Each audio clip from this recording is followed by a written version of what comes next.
Etxeko langile egoiliarren 87% ez dute kobratzen lege ez dagokien gutxieneko soldata. Etxeko langileen elkartearen urteroko txostenaren ondorio deigarrienetako bat da hori. Gutxieneko soldataren lan gaigoerak izan duen eragina kalkulatu dute eta lanaldiekin alderatu. Nabarmentzekoa da, etxeko langile egoiliarren 49%, 1.200 euro baino gutxiago irabazten dituztela hilean, eta 19,3 ez direla 901 eurora iristen.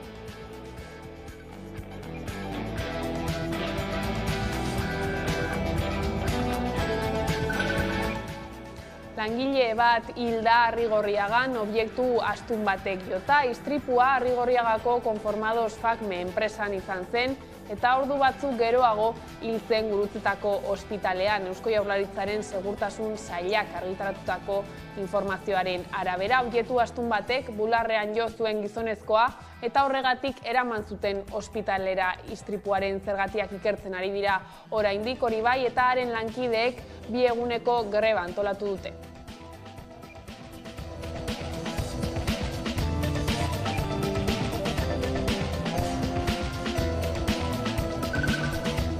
Lan istripuekin jarraiki Tubos Reunidos enpresan 2 langile zauritu dira lan istripu batean, horietako bat egoera larrian dago. Nerea García. Goi tentsio aparatuak zeuden gune batean lan egiten ari ziren 2 langileak. Ondorioz langile bat oso larri zauritu zen eta besteak zauri arinagoak jaso zituen. ELA sindikatuak azaldu duenez, 2 langileak azpikontratatutako enpresa batentzat lan egiten ari ziren. Azken asteetan hizpide izan den beste gai bat aipatzeko, izan ere oroimenezko zentroaren inguruko korapiloa askatu dute Gasteizen. Martxoak 3 elkarteak eta Memoria Garak instituzioen ekinbidea onartu duten. Nerea. Martxoak 3 elkarteak oniritzia eman dio erakundeek bidalitako azken proposamenari eta horrekin hitzitzat jo du abiatutako prozesua. Bestalde, Espainiako gobernuak iragarri du patronatuan sartzeko asmoa eta biktimen elkartea horren aurka azaldu da. Bestalde, Frantziak esan du 2052 arte atzeratuko dela Euskal Y-arekiko lotura. Urtez urte atzeratzen joan dira abiadura handiko trenaren obrak. Macronen gobernuak dio HTaren Bordele eta Kize arteko trenbidea ez dutela 2052 baino lehenago amaituko. Horrek Euskal Y-arekin egingo duten lotura ere zeharo atzeratzen du. Vamos, por supuesto, a cumplir con nuestro plazo, con lo que a nosotros nos corresponde, y por supuesto vamos a exigir al gobierno de Francia que cumpla con lo que efectivamente nos dijo en esa cumbre de Barcelona y que también está pidiendo la Comisión Europea, y es acelerar esos plazos de inversión. Aldiz, Euskara eta ikastolak mintzagai, 2023ko ibilaldiaren antolaketaren ardura Ondarroako Zubizahar herri ikastolari egokitu zaio eta maiatzaren 21ean 3. ospatuko da Bizkaiko ikastolen jaia Ondarroan. Ibilaldia ez da egun bakarreko jaialdia, urte osoan garatuz doan proiektua baizik. 3 hilabete baino ez dira falta Bizkaiko ikastolen jaialdia ospatzeko. Izan ere, kontuan izan behar dugu aurten, hoi baino astebete arinago izango dela festa. Hau da, maiatzeko 3. igandean, maiatzaren 21ean, Ondarroan. Zeba, erronka sale amorratua naiz, eta gustatzen zat orduan hori fusio horrek zela eskondu aldian elkarren artean. Eta bai esan da, elektronika pixka daka, bastante daka, baina adibidez estrofak askoz ere epiku hauak dira, askoz ere klasiku hauak, ez? Orduan mundu ezberdinak batzen ditut hemen. Beretan harritxu nintzun, zema jente etorri izan rodajea, zema jentek nahi ban parte hartu, jentin ez da borretxek, ez? Zelago gogoan oizei bialdize ospatzeko eta bideoklipin agertzeko bai, orduan ni horretxaz galditzenaz. Otsailaren 25ean larunbatean egingo da 40 minutu rock badatoz lelopean. Pandemiak eragindako etenaldiaren ostean bueltan da 40 minutu rock euskal presoei, errefusiatuei eta ieslariei elkartasuna adierazteko jaialdia. Hamaika telebistan 4:00 8:30 arte zuzenean hainbat kontzertu ikusteko aukera izango da.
Ongietorriak arratsaldean gaur albistegira. Etxeko lanak eta zaintza lanak oso baldintza eskasetan egiteaz gain, ez dira legezko gutxienekoak betetzera ere iristen. Hala, kanpoko munduarekin ia harremanik ez duten barneko langile askoren bakardadeak eta paperik gabeko langile gero eta gehiagok, enplegatzaileen gehiegikeriak jasan behar dituzte. Etxeko langileen 87%ak ez du kobratzen dagokion gutxieneko soldata. Hori da etxeko langileen elkarteak urteroko txostenen ondorio adierazgarrienetakoa. Bizkaiko etxeko langileen elkarteak Hego Euskal Herriko etxeko langileen egoerari buruzko datuak zabaldu zituen asteazkenean. Elkarteak nabarmendu duenez, naiz eta ia langile guztiak altan eman dagon, gehienek legez kanpoko baldintzetan dihardute.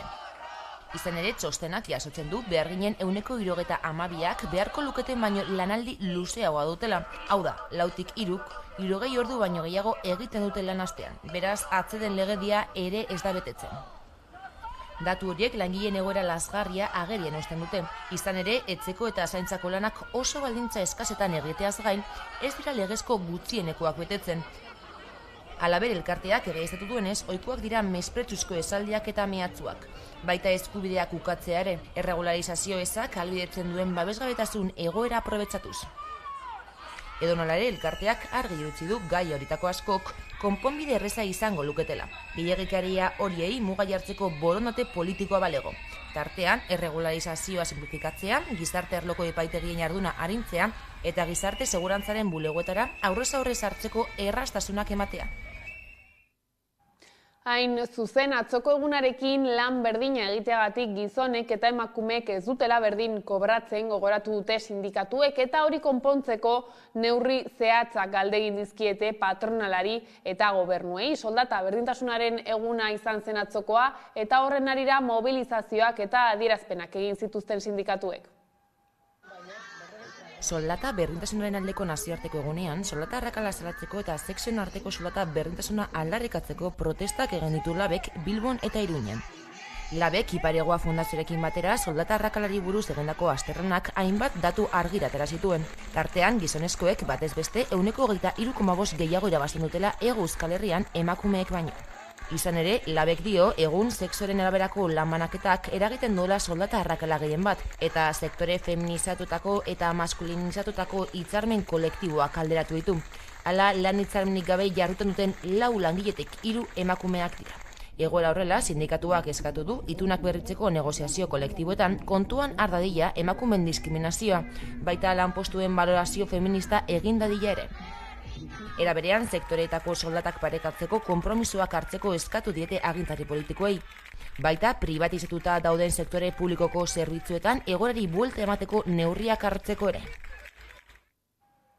Soldata berdintasunaren egunaren karietara heldu den urtetik aurrera martxoaren 8 jaieguna izatea proposatu du Idoia Mendia Eusko Jaurlaritzako lehendakariorde eta lan eta enpleguko sailburuak. Eusko Jaurlaritzako lehendakariordeak adierazi du urrats bat izango dela berdintasunaren kausaren inguruan sentsibilizatzeko.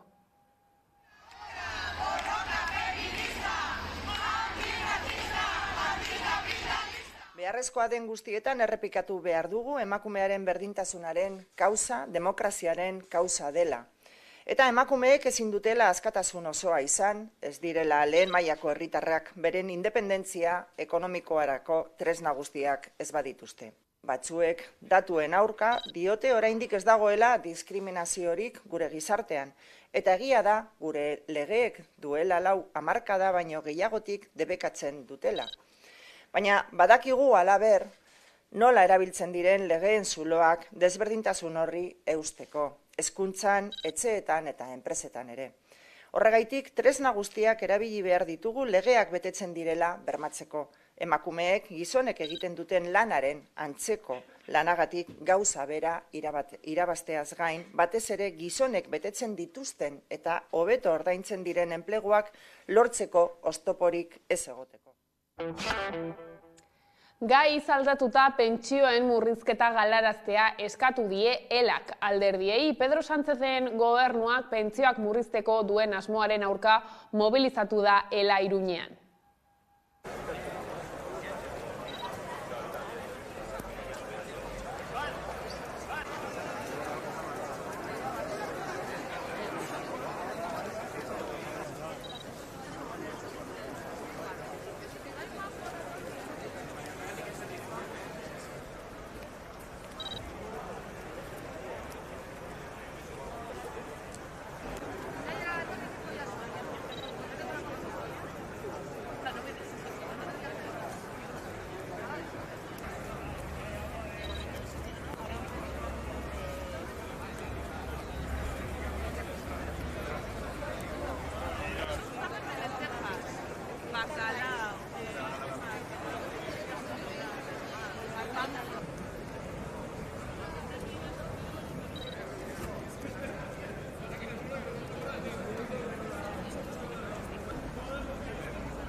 Nafarroara salto, sindikatu medikua aurre akordio batera heldu da gobernuarekin, haren batzarreko kideen 3 laurdenen babesari. Esker 17 egun greban eman ostean, greba bertan bera uztea erabaki dute zirriborro bat sinatu eta gero. Badirudi Nafarroako sindikatu medikoa aurre akordio batera heldu dela gobernuarekin, haren batzarreko kideen 3 laurdenen babesari esker. Hala ere, parlamentuaren onespena behar du oraindik aurre akordio honek. 17 egun greban eman ostean lanuztea bertan bera uztea erabaki dute zirriborro bat sinatu eta gero. Bertako 2 neurri garrantzitsuenak hurrengoak dira.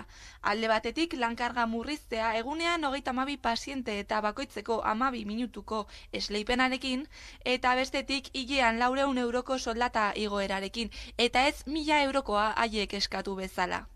Aurre akordio hau sinatu badute ere, sindikatu medikoak abisatu du epea jarri duela adostutako neurriak aurrera eraman daitezen, martxoaren 15. Aipatutako neurri horiek martxan jarriko ez balira, greba berrartuko dutela esan dute. Han decidido que el acuerdo es aceptable, sin tirar cohetes es aceptable, pero que necesitamos garantías de que se va a cumplir. Y entonces nos han pedido que efectivamente desconvoquemos la huelga hoy, pero que inmediatamente volvamos a convocar una huelga indefinida a partir del 15 de marzo para garantizar que este preacuerdo se va a cumplir. Y me parece una postura de lo más razonable. Hori bai, esklusibotasuna akordio honetatik kanpo geratu da, aurrerago lantzeko gobernuaren konpromisuarekin. Gogoratu behar dugu, hauxe izan dela konturik polemikoena gizarte mailan eta Osasuneko intersindikalak mantentzeko eskatu zuela mobilizazio ezberdinetan. Eta Nafarroatik mugitu gabe joan den otsailaren 15ean, Osasunbideko eta Foru Administrazioko milaka langileek eta zerbitzu publikoen defentsarekin konprometitutako herritar askok Iruñeko kaleak bete zituzten, zerbitzu horiek ematen dituzten langileentzako lanbaldintza duinak aldarrikatuz. Baina Nafarroako gobernuaren itxikeria eta negoziatzeko borondaterik eza salatzeko berriro kalera aterako dira bigarren aldiz, LABek, SAEK, UGTek, ELAK eta Komisiones Obrerasek osatzen duten Osasunbideko intersindikala.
Ipar Euskal Herrira begira jarriko gara orain, izan ere Seaskako 21 gurasok eta langilek ekintza bat egin dute Bordeleko errektoretzan ikasleek azterketak euskaraz egiteko eskubidea aldarrikatzeko.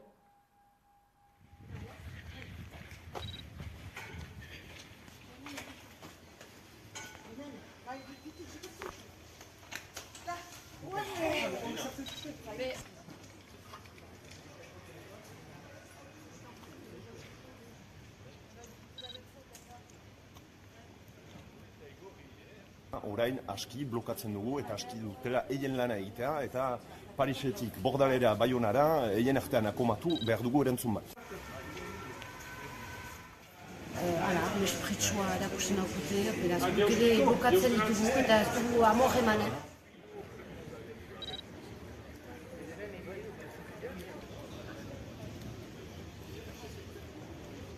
Bordaleko jendeekin ez dugu mintzatu nahi, guk nahi dugu erantzun bat. Eta ez paliman dugu erantzunik, ebe urgunago joanen gira, eta behar dute jakin presgirela orain. Euskaraz, azterketak!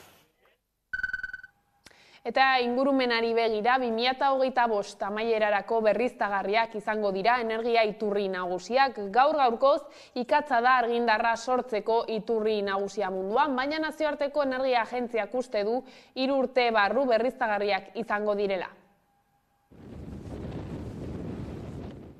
Pandemiaren eta Ukrainako gerraren ondorioz eztanda egin du energiaren munduak, eta horra hor energia segurtasuna hankaz gora jarri da.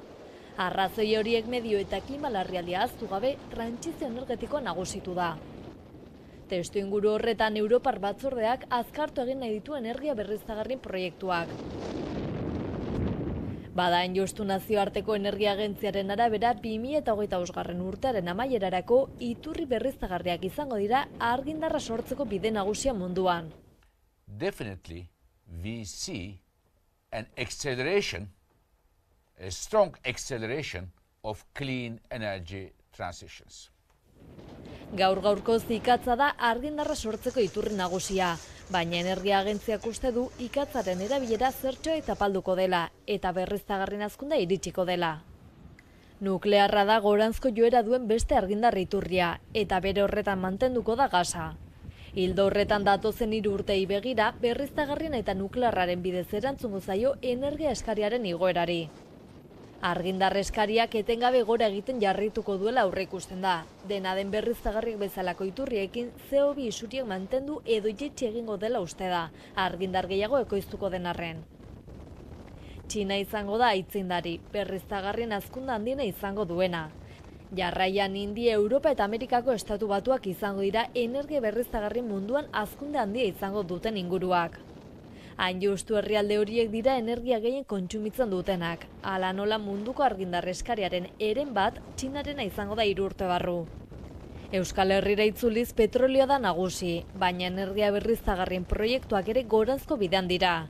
Horren aldeko apostua egiten ari dira. Momentuz iturri berriztagarriek energia kontsumaren 9% hornitzen dute Euskal Herrian. Bestalde, Frantziak esan du 2052 arte atzeratuko dela Euskal Y-arekiko lotura. Macronen gobernuak dio HTaren bordele eta Kize arteko trenbidea ez dutela 2052 baino lehen amaituko. Horrek Euskal Y-arekin egingo duten lotura ere zeharo atzeratzen du. Urtez urte atzeratzen joan dira abiadura handiko trenaren obrak. Euskal Herriari dagokionean gainera, Euskali delakoaren eta Ipar Euskal Herriko lotura amaituta noiz egongo den oraindik zehazteke dago. Frantziako Macronen gobernuak dio HTaren bordele eta Kize arteko trenbidea ez dutela 2052 baino lehen amaituko. Horrek Euskaliarekin egingo duten lotura ere zeharo atzeratzen du.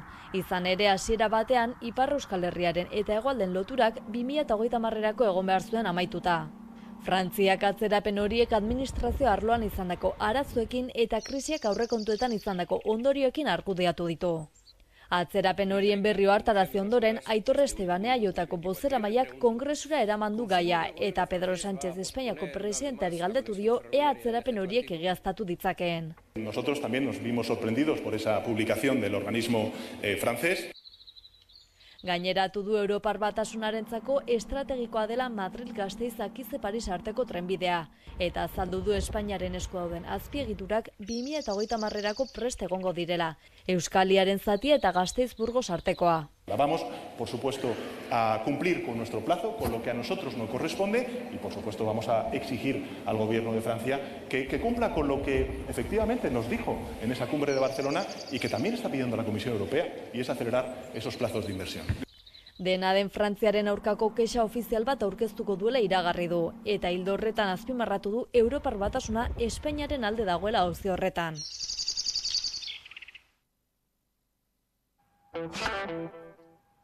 Kulturarloan Mailua gara lelopean 150 euskal sortzaile bilduko ditu Loraldia Festivalak. Martxoaren 9-tik 26-ra, askotariko 21 proposamen taularatuko dituzte Bilboko 14 guneetan. Gurutzaketa galdu da, galdu aiz, hautsia unfoa,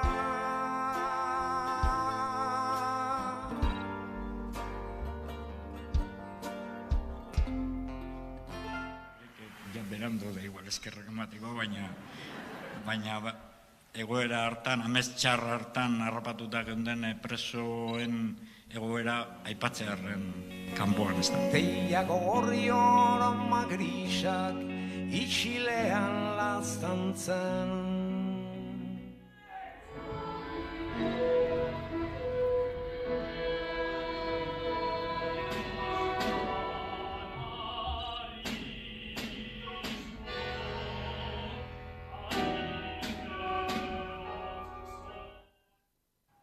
Datorren otsailaren 25ean Iruñeko Donibane auzoko bizilagun talde batek antolatu duen kontzertu berezia aurkeztu dute. Zuregatik rock. Atarrabiako Totem Maretoan egingo den kontzertua, non Zartako, Arkada eta Afu musika taldeak arituko diren.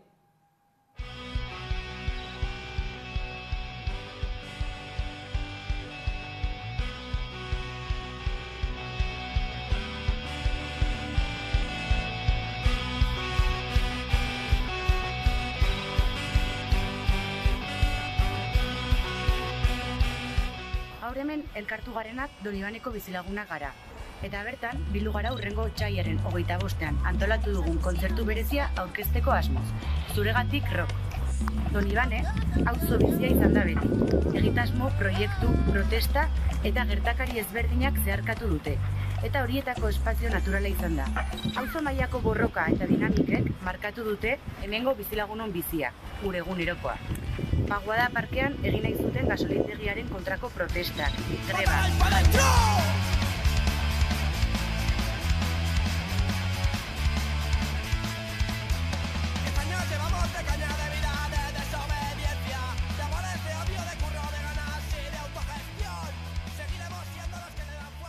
Hala ere, ez da erraza izan auzo honetan euskalduna izatea edo abertzale sentitzea. Euskal Herriaren aldeko lana egin eta auzoa eraldatu nahi izatea. Pairaturiko gertakari ezberdinak oroitzeko espazioak behar ditugu. Elkarrekin konpartitu, besarkatu eta baita malkoak isurtzeko ere. Batzuetan, elkarrekin abestu, dantzatu eta gozatu beharra dugu. Zauriak itxi bai, baina batez ere, oroimena oinarri, etorkizuneko Euskal Herria marrazteko, sentitzeko eta bultzatzeko. Untza taldeak amaiera eman dio bere ibilbideari, 5 disko eta 100 kontzertu egin ondotik agurra iragarri du Untzak. Durangoko Landako gunean emango dute kontzertua larunbatean, 40 minutu rock jaialdian eta 2024ko otsailaren 3 azken kontzertua iragarri dute Miribilan.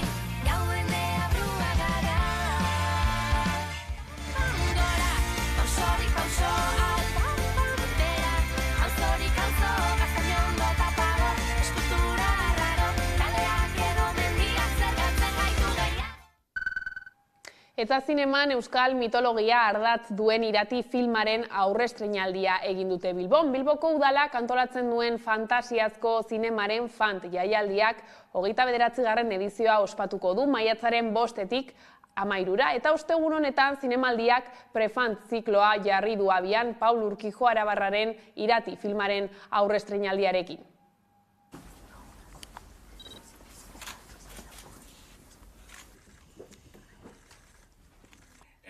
Niretzako Irati izan da amets bat betetzea, era batean.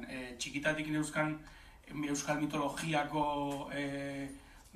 obsesio horiek eta fantasiaren inguru obsesio horiek betetzea. Hitzeman eginak.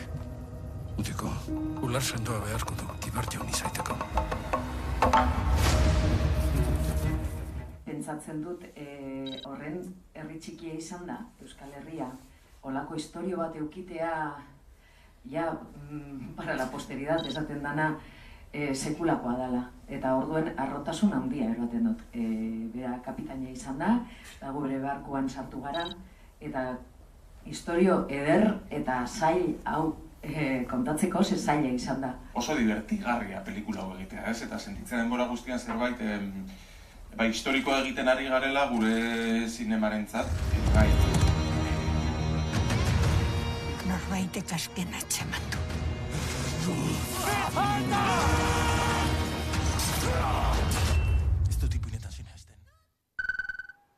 Eta horrela iritsi gara albistegiaren bukaerara. Gaurkoan Kilimak taldearen Aske maitea bestiarekin agurtuko zaituztegu, gustatuko zaizuelakoan besterik ez gure aldetik. Horiek izan dira arratsaldeak gurean gaur utzi dituenak, gogoratu guztiak eta gehiago nahi duzuen aldiro 11.eu atarian daudela eskuragarri. Gero arte.